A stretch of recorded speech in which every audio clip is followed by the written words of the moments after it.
You ask Tiger to solve. This deals with linear equations with one unknown. The final result is x equals -3. Let's solve it step by step. Simplify the expression. Group like terms. Simplify the arithmetic. Combine like terms.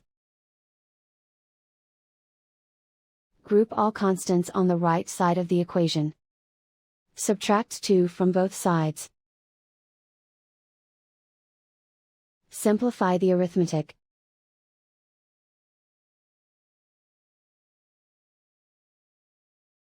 Convert the x into a positive number. Multiply both sides by -1.